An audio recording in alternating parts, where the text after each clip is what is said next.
Hello everyone, myself Vinita. So देखिए guys, हमने अपनी लास्ट वीडियोस जो थी, हमने जो टॉपिक था लीनियर इनइक्वालिटीज़ का, वो सोल्व कर लिया है।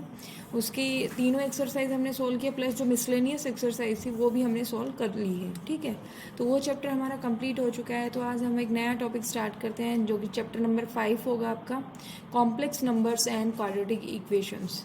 ठीक है, तो देखिए इसके लिए कुछ आपने पहले भी इसका बेसिक कंसेप्ट समझना है, कहाँ से कॉम्प्लेक्स नंबर किस तरीके से हमारे पास आया, किस तरीके से उसको डिनोट करते हैं, वो सारी चीज़ें हम आज पढ़ने वाले हैं। ठीक है, तो चलिए स्टार्ट करते हैं। देखिए आपने नंबर सिस्टम में नेचुरल नंबर पढ़े, ठीक है, होल नंबर्स पढ़े, इंटीजर्स भी पढ़ लिए हैं,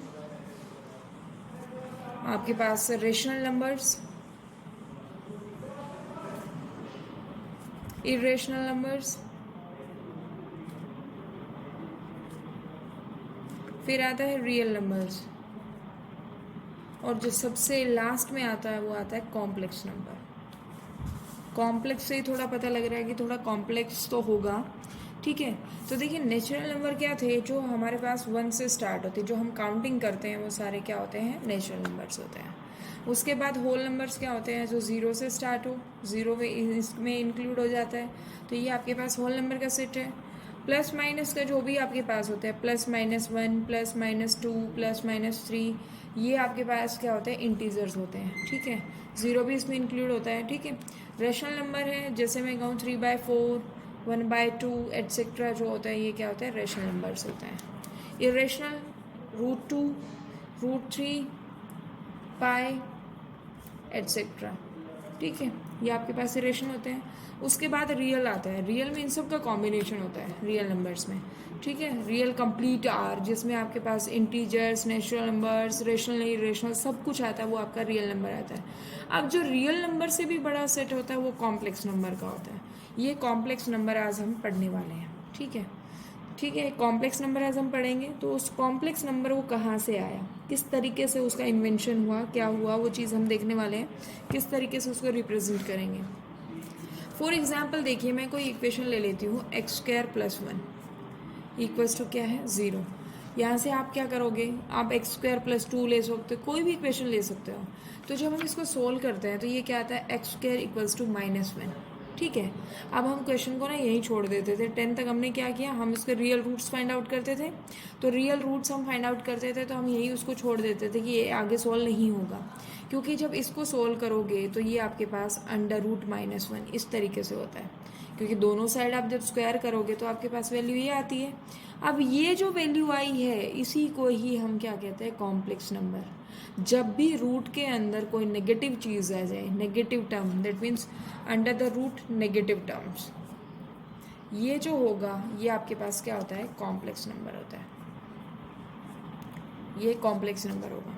ठीक है, रूट के अंदर नेगेटिव टर्म्स, जैसे आपके पास -1 अंडर द रूट है, ये आपके पास नेगेटिव टर्म आ गई, तो देखिए यहाँ से आपके पास ये क्या कहलाया, कॉम्प्लेक्स नंबर। और ये जो होता है इसको बोलते हैं √-1 को हम बोलते हैं आयोटा, IOTA, आयोटा। ठीक है, और इसको डिनोट हम करते हैं आई से। ठीक है, ये आपके पास क्या होता है, आयोटा।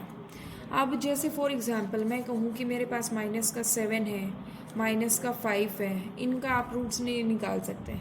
तो देखिए किस तरीके से बहुत सारे नंबर्स ऐसे होते हैं जिनका हम रूट फाइंड आउट नहीं कर पाते थे। 10th क्लास तक हमने पढ़ा, हम नहीं करते थे उसको सोल्व, हम उसको छोड़ देते थे, या तो जैसे इस तरीके से यहाँ यहीं पे आपने उसको स्किप कर दिया, या उसको पूरा ही नहीं करते थे। ठीक है, तो अभी जो 11th क्लास में थोड़ा सा लेवल बढ़ के आया है तो कॉम्प्लेक्स नंबर उसमें आएगा। तो देखिए यहाँ पे हमने लास्ट में कुछ प्रॉपर्टीज़ पढ़ी थी, जैसे हम कहते थे कि √AB है। ठीक है, तो उसको हम क्या लिखते हैं, √A × √B, इस तरीके से हम उसको लिखते थे। मतलब जो नंबर्स का जो मल्टीप्लिकेशन था वो अलग अलग हम कर देते थे with respect to root, square root जो होता था। ठीक है, फॉर एग्जाम्पल मैं आप कहती हूँ -7 है। ठीक है, ये आपके पास अंडर द रूट है, तो इसको हम कैसे लिखेंगे, इसको मैं लिख सकती हूँ -1 × √7, इसको मैं ऐसे लिख सकती हूँ। ठीक है, तो क्योंकि ये आपके पास क्या है, -7, ये इस तरीके से होगा, तो देखिए ये माइनस का ये आपके पास आ गया। तो देखिए इसको तो हम क्या कह रहे हैं, आयोटा, और ये आपके पास क्या है, √7, तो इसको हम क्या लिख सकते हैं, √7 आयोटा। ठीक है, माइनस अंडर रूट 7 को हम क्या लिख सकते हैं, अंडर रूट 7 आयोटा। इस तरीके से हम इसको रिप्रेजेंट करेंगे। उसके बाद कोई भी और एग्जाम्पल ले लीजिए। सेकेंड एग्जाम्पल मैंने लिया है माइनस का रूट 5 है, इसको लिखना है। तो देखिए इसको मैं क्या लिख सकती हूँ, -1 इंटू माइनस सॉरी यहाँ पे 5, क्योंकि आप इसको इस तरीके से लिख सकते हो क्योंकि ये आपके पास क्या है -1 इंटू 5 है, और इसको हम कैसे लिख सकते हैं, -1 इंटू अंडर रूट 5। तो देखिए ये क्या होगा, इसका तो हमने नोटेशन दिया है, ये आपका क्या होता है आयोटा। तो आयोटा इंटू क्या होगा रूट 5, तो इसको हम क्या कह सकते हैं, रूट 5 आयोटा। ये जो होता है ये क्या कहलाता है, कॉम्प्लेक्स नंबर। ठीक है, अब देखा जाए अगर हम थोड़ा सा हायर लेवल पे जाएंगे, जब हायर स्टडीज़ करेंगे, तो कॉम्प्लेक्स नंबर को हम इस तरीके से डिनोट करते हैं। नोटेशन ये होता है, सी में एक ये लगता है, एक जो ये आपके पास मार्क होता है, ये इस तरीके से उसकी नोटेशन आती है। लेकिन अगर हम 11th तक ही पढ़ रहे हैं तो इसका नोटेशन जो होता है वो जेड से हम डिनोट करते हैं। जेड इक्वल्स टू, इसको रिप्रेजेंटेशन जो होती है कॉम्प्लेक्स नंबर की रिप्रेजेंटेशन, वो किस तरीके से इसको रिप्रेजेंट करते हैं वो देखिए। रिप्रेजेंटेशन है z equals to a plus iota b। ठीक है, जो a और b होंगे वो हमेशा क्या होंगे, रियल नंबर्स होंगे। ठीक है, ए और बी आपके पास क्या है, रियल नंबर्स, और ये आपके पास आयोटा जो होता है वो तो इमेजिनरी होता ही है। ठीक है, तो इनको हम क्या कहते हैं, कॉम्प्लेक्स नंबर को हम इमेजिनरी नंबर्स भी कहते हैं। कॉम्प्लेक्स नंबर का हम दूसरा नाम कह सकते हैं इमेजिनरी नंबर्स। आपने जब 10th क्लास में किया होगा तो आपने डिस्क्रिमिनेंट का फॉलो किया होगा, तो उसमें हम नेचर ऑफ द रूट्स बताते थे कि d ग्रेटर देन है तो ये क्या होगा, d इक्वल्स टू 0 है तो रूट्स कैसे होंगे। उसमें एक केस आता था कि जो डिस्क्रिमिनेंट है वो d इज़ लेस देन 0 आ जाए, तो इस केस में क्या होता, हम कहते थे इमेजनरी रूट्स हैं, यही कहते थे। तो इमेजनरी रूट्स और कुछ नहीं होते, वो कॉम्प्लेक्स नंबर्स होते हैं जिनको हम अब सॉल्व करने वाले हैं। ठीक है, तो a और a प्लस आयोटा b है, ये रिप्रेजेंटेशन है नॉर्मल सी जो हम देखते हैं बुक्स में। x प्लस आयोटा y भी लिखा रहता है तो उससे कोई प्रॉब्लम नहीं है, हमारी रिप्रेजेंटेशन ये होती है। ठीक है, a और b यहाँ पे क्या हो गए, a and b are real numbers. ठीक है, तो ये आपके पास हमेशा क्या होंगे, रियल नंबर्स। अब देखिए यहाँ पे दो पार्ट्स आते हैं इस जेड, जो जेड है a प्लस आयोटा बी, उसके दो पार्ट्स होते हैं। एक होता है रियल पार्ट और दूसरा होता है इमेजनरी पार्ट। इमेजनरी पार्ट ये इस तरीके से होता है। ठीक है, तो रियल पार्ट जो विदाउट आयोटा वाला टर्म है, दैट मीन्स जो विदाउट आयोटा, आयोटा बी के साथ मल्टीप्लाई हो रहा है, तो जो विदाउट ए मतलब विदाउट आयोटा है, ठीक है, वो क्या होगा, रियल पार्ट। तो यहाँ पे रियल पार्ट क्या है, ए, और जो ये आपके पास है आयोटा बी, वो आपका क्या होता है, इमेजनरी पार्ट। ठीक है, इमेजनरी पार्ट क्या होगा इसका, आयोटा बी। ठीक है, इस तरीके से इसको हम कहते हैं कि जो आपके पास बी कह लो या आपके पास आयोटा, आयोटा तो आयोटा नोटेशन है, तो ये आपका क्या होता है, बी जो होता है वो इमेजनरी पार्ट होता है। ठीक है, अब देखिए किस तरीके से इसको लिखते हैं। इसको हम लिखते हैं रियल पार्ट को real Z, real of, real का आर ई और जेड। ठीक है, तो रियल जेड यहाँ पे क्या है, ए, और यहाँ से अगर इमेजनरी जेड में कहूँ तो आई एम इमेजनरी का आता है और जेड इक्वल्स टू क्या होगा, बी। ठीक है, तो ये इससे क्या होता है, ये इमेजनरी पार्ट कहलाता है।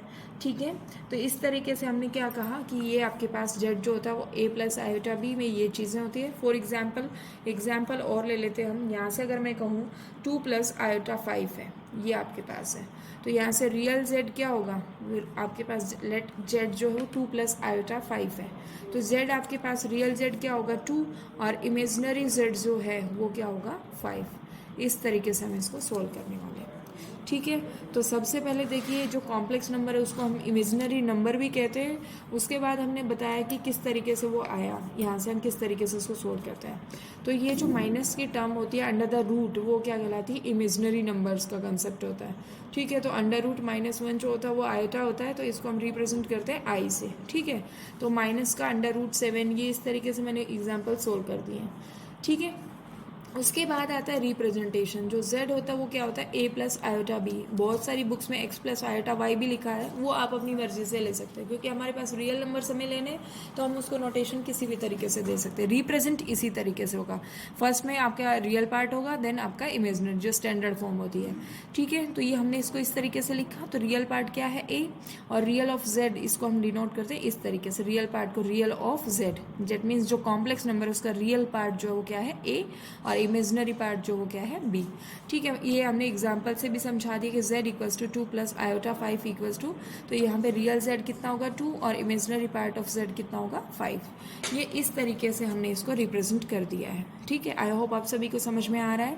देखिए तो हम अब ऐड करते हैं किस तरीके से। लेट मेरे पास ना दो आपके पास क्या है, दो नंबर्स हैं। लेट एडिशन करते हैं। एडिशन के लिए 2 नंबर्स का होना ज़रूरी है। मैंडेटरी जो कंडीशन होती है वो 2 नंबर्स, एटलीस्ट 2 नंबर्स होने होते हैं, क्योंकि एक नंबर को आप ऐड करोगे तो वो नंबर खुद ही आता है, ऐड उसमें होगा ही नहीं, तो एटलीस्ट 2 नंबर्स तो आपके पास होने चाहिए। ठीक है, तो लेट z1 जो है वो a प्लस आयोटा b है और z2 जो है वो आपका दूसरा number that means c plus iota d है। ठीक है, सबसे पहली बात कि आपके पास अगर इनको इक्वल दिखाना है, हम कहते हैं कि ये दोनों जो नंबर्स है वो दोनों क्या है, इक्वल है। ये इक्वल कब होंगे, देखिए z1 and z2 are equal if a equals to c and b equals to d। That means अगर आपको दो नंबर्स दिए गए हैं और दोनों नंबर्स को आपको इक्वालिटी दिखानी है, आपसे कहा जाए कि इक्वल है, तो आपको सोल्व करना होगा उसको कि वैल्यू फाइंड आउट करवा सकता है वो उससे। तो देखिए अगर आपके पास दो नंबर्स है that means z1 equals to a plus iota b और z2 जो है वो c प्लस आयोटा d, दो नंबर्स है डिफरेंट। ठीक है, तो z1 और z2 इक्वल कब होंगे, if a equals to c and b equals to d। That means जो रियल पार्ट है z1, दैट इज जो रियल पार्ट होगा z1 का वो रियल पार्ट ऑफ z2 के बराबर होना चाहिए। ठीक है, और जो इमेजनरी पार्ट है z1 का वो इमेजनरी पार्ट ऑफ z2 होना चाहिए। ठीक है, इस तरीके से हमें इसको करना है कि अगर आपके पास देखिए इसका रियल पार्ट जो है z1 का वो क्या है a और z2 का जो रियल पार्ट है वो क्या है c। तो ये दोनों इक्वल कब होंगे, जब a और c बराबर होंगे और b एंड d दोनों बराबर होंगे। ठीक है, तो ये मैंने इसको मेंशन कर दिया है, ये आप देख लीजिएगा। फॉर एग्जांपल इसमें आपकी बुक में एक एग्जांपल भी दिया गया है। इसने कहा एग्जांपल में if 4x plus iota 3x minus Y equals to 3 plus iota of -6, ये आपको दिया है। उसमें x और y की find x and y, find x and y, x और y की वैल्यू फाइंड आउट की। देखिए बीच में इक्वल टू का साइन है तो आपको पता चल ही गया होगा कि इसमें इक्वालिटी है कि हमें इक्वल दिखाना है इनको। तो इक्वल की कंडीशन अभी मैंने बताई, real part of z1 equals to real part of z2। That means यहाँ से कंडीशन क्या आएगी, तो आपको इक्वेट करना होगा रियल और इमेजनरी पार्ट को। यहाँ से हम लिख सकते हैं equating real and imaginary parts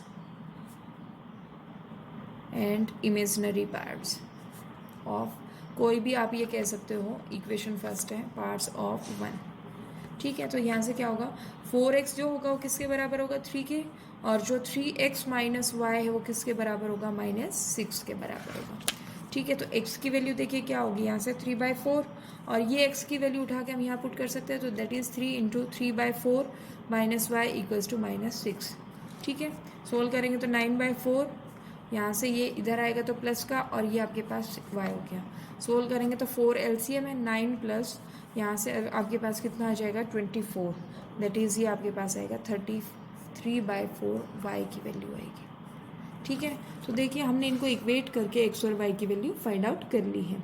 ठीक है, तो ये तो था जो आपका जो काम है, जो पहला ही कंसेप्ट यहाँ पे आ गया है कि आपके पास जो z1 और z2 दो आपके पास नंबर्स दे दिए जाए, दो कॉम्प्लेक्स नंबर इमेजनरी नंबर्स अगर आपको दे दिए जाते हैं तो आप उनसे वैल्यूज़ किस तरीके से फाइंड आउट करते हो। कंडीशन ये होती है कि रियल पार्ट जो पहले नंबर का होता है दूसरे पार्ट के रियल नंबर से बराबर होता है, और जो फर्स्ट नंबर है कॉम्प्लेक्स नंबर उसका इमेजनरी पार्ट दूसरे वाले नंबर के इमेजनरी पार्ट के बराबर होता है। तो ये कंडीशन हमें फॉलो करनी होती है। ये आपकी बुक का ही एग्जाम्पल है, इसको आप देख सकते हैं। इसी तरीके से आप डिफरेंट एग्जाम्पल्स और भी सोल्व कर सकते हो। ठीक है, तो अब देखिए हमारे पास ये तो था कि कंसेप्ट हमने देख लिया है कि किस तरीके से उसको रिप्रेजेंट करते हैं, आयोटा क्या होता है, ये सारी चीज़ें हमने देख ली। अब हम उनको करते हैं ऐड और सब्ट्रैक्ट किस तरीके से होता है। ठीक है, सबसे पहले आता है एडिशन। आपके पास एडिशन के लिए मैंने बताया था कि एडिशन के लिए आपके पास दो नंबर्स होना चाहिए, एडिशन ऑफ कॉम्प्लेक्स नंबर्स। ठीक है, तो लेट Z1 जो है, Z1 आप कह सकते हैं 2 + 3 आयोटा, और Z2 जो है वो आप कह सकते हो 4 + 5 आयोटा।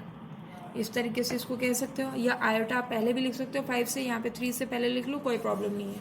ठीक है, तो आपके पास नंबर ये है, तो इन दोनों को ऐड करना है। दैट मीन्स Z1 जो है वो Z2 जब ऐड होगा तो देखिए क्या होगा, 2 + 3 आयोटा प्लस 4 + 5 आयोटा, ये आपके पास है।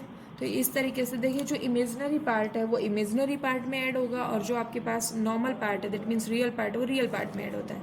तो यहाँ से 2 + 4 को हम एक साथ लिख सकते हैं, ये क्या हो गया 3 आयोटा प्लस 5 आयोटा।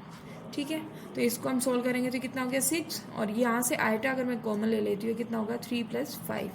तो देखिए इस तरीके से हम इसको क्या लिख सकते हैं 8 आयोटा। दैट मीन्स इन दोनों नंबर्स को जब हमने ऐड किया तो ये क्या हो गया 6 + आयोटा 8।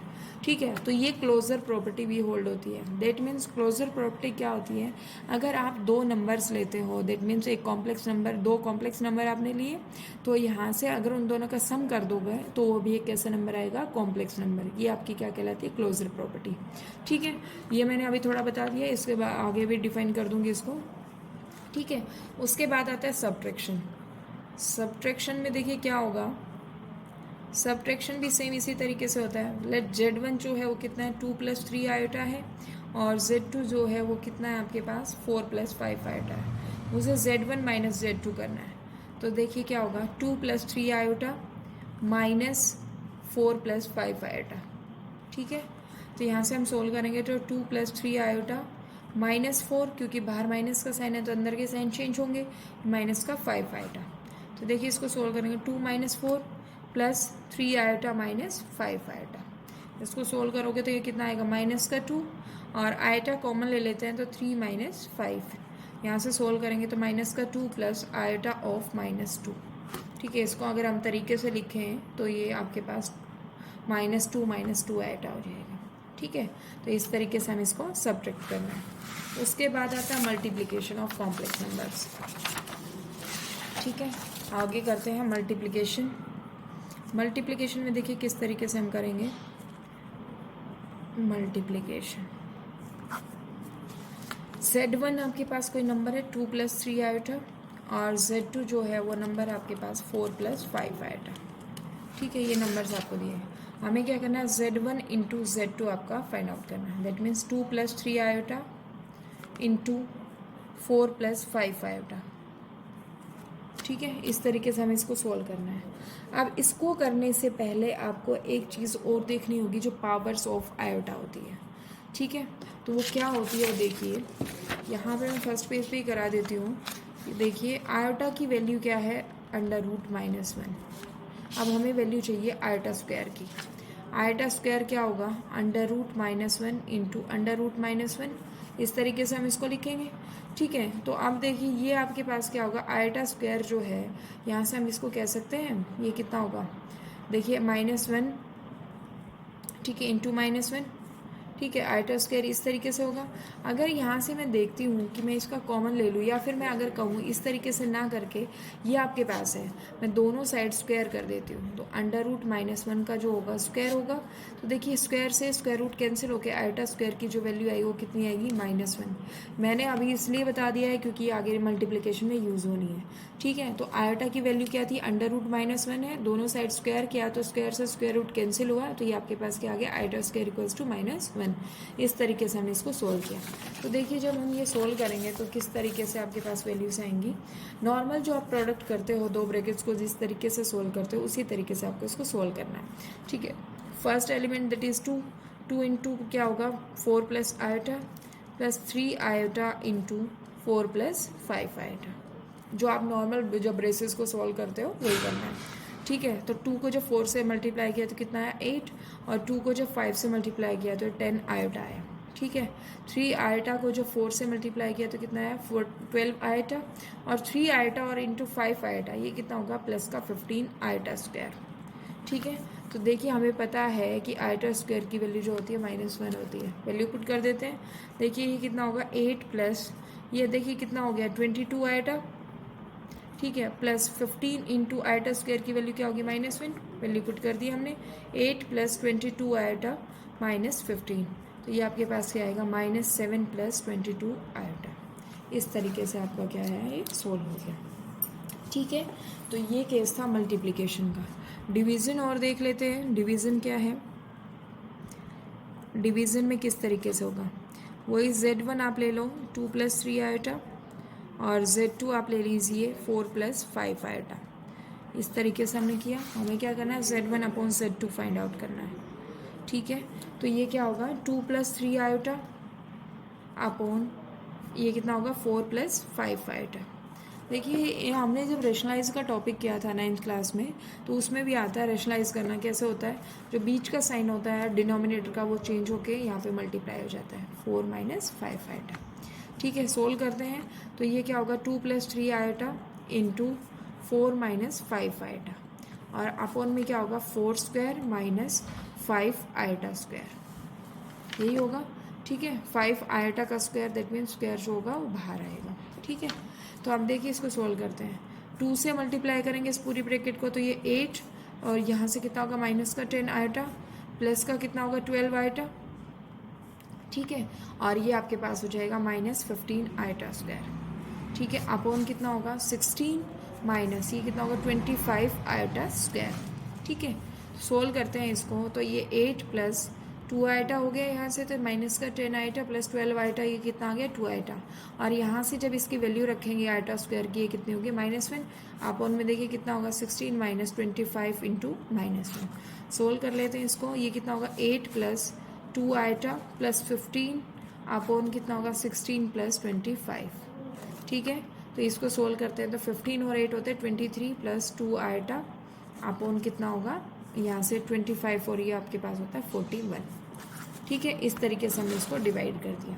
तो सबसे पहले देखिए स्टार्टिंग में हमने क्या किया, हमने बताया कि आयोटा क्या होता है, किस तरीके से रूट्स आते हैं। उसके बाद हमने रिप्रेजेंटेशन दिखा दी है। रिप्रेजेंटेशन करने के बाद हमने आयोटा स्क्वायर की वैल्यू यहाँ से मैंने कर दिया है, तो आयोटा स्क्वायर जो है वो कितना हो गया -1। ठीक है, इस तरीके से हमने इसको सॉल्व किया। अब सेकेंड जो कंसेप्ट हमारा रहा वो हमारा इक्वालिटी ऑफ कॉम्प्लेक्स नंबर्स आया। ठीक है, दो नंबर जो होते हैं वो इक्वल किस तरीके से होते हैं वो हमने बता दिया है कि अगर real part of first number equals to real part of second number and imaginary part of first number equals to imaginary part of second number, अगर कंडीशन है तो वो इक्वल होंगे, अदरवाइज इक्वल नहीं होंगे। तो उसके ऊपर बेस्ड हमने एक एग्जाम्पल किया।